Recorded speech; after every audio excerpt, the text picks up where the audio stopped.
Today I'm going to be sharing with you how to make a Jello cake or a gelatin poke cake, whatever you want to call it, but to me it's Jello cake. So you're going to need two different kinds of Jello mix. I'm going to use lime and cherry because mine is going to be festive, a classic white cake, and whipped topping of your choosing. And of course the ingredients to mix up your cake mix. Now I went ahead and mixed up the cake batter according to the box. You do the same. And to personal preference, if you want to add anything or whatever, you can also do that. But I just did the basic ingredients and mixed up my batter, and I'm going to be putting them in these pans here. Two of them. So I'm making a 2-layer cake.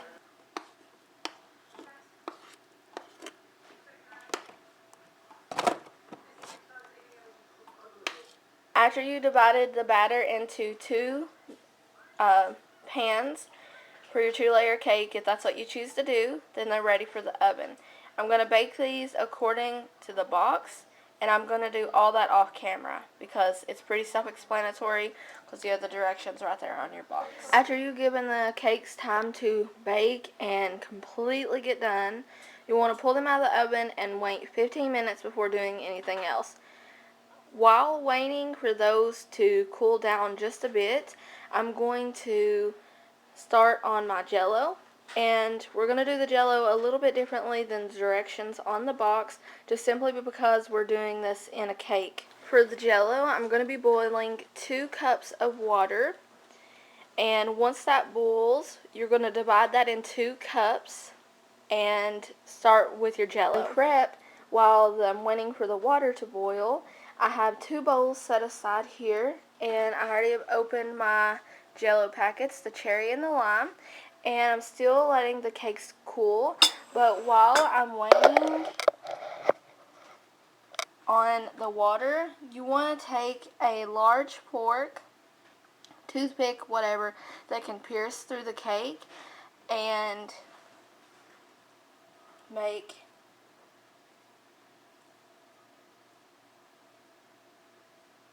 holes all in your cake. Water's finished boiling, and I divided it into 2 cups. So I'm just going to be adding it to the Jello and mixing that for 2 minutes until the powder dissolves. Now that you have all your holes poked and your Jello ready, I've just put my Jello mix in a measuring cup for easy pouring. And now what you want to do is just pour it onto the cake. And you want to do the same for both layers and both colors.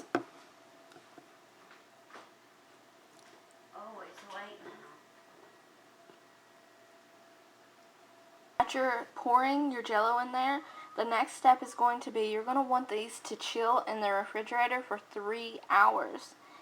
And then I'm going to come back and show you the finishing steps. Who is that?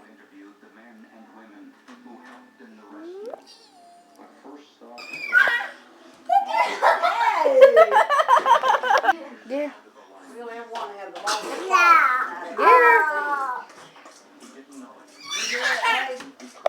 We'll have to walk in park after all these days.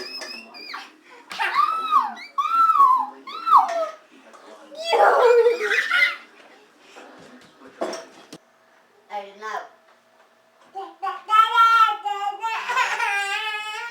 You're not getting my computer.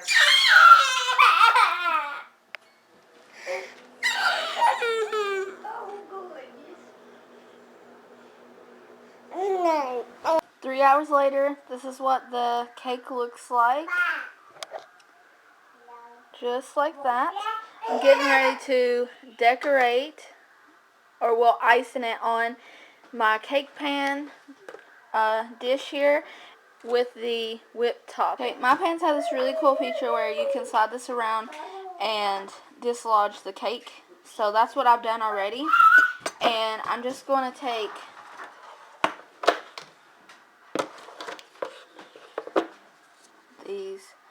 cake here. And put it directly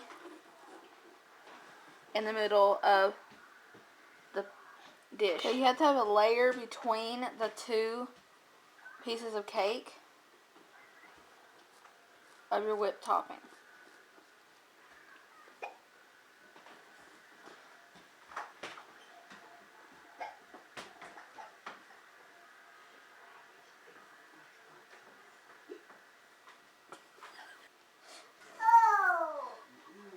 Gonna place the red layer now.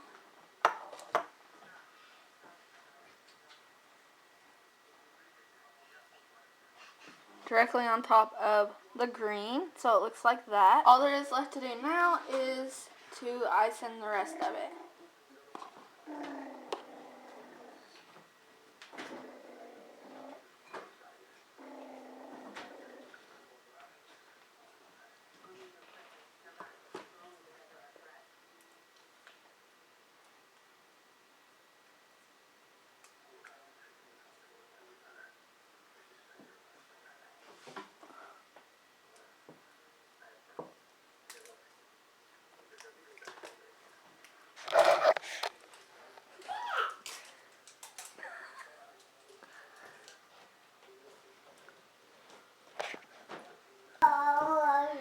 Okay, it's completely iced now, and I'm sure you can use other icings, but this is just a light version, and it tastes really great. Hopefully you'll try it out for yourself. If you do, let me know. If you do something different, also let me know.